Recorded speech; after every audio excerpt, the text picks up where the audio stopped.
اه اوكي. لا انا وش انا ممكن برضه حضرتك تاخد على فكره قبل المنطقه دي كده عند الشاشه بالمحكمه. انا لا عشان كده مش بيتباع خالص.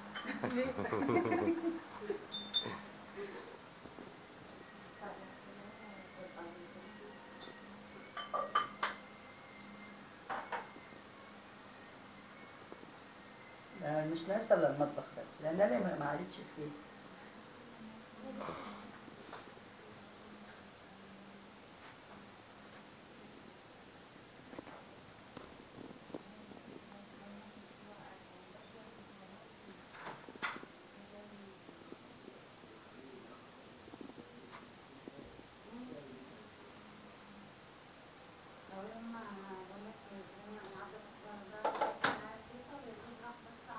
قلت له نور البيت اوضه البيت.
اللي جالي بقى كرهتها حضرتك من نص الحاجه ما بقتش طايقاه. ماما يا بنتي طب يا بتاكل تشرب سيبيه مرميه مش طايقه حتى اروح اصيف ولا اعمل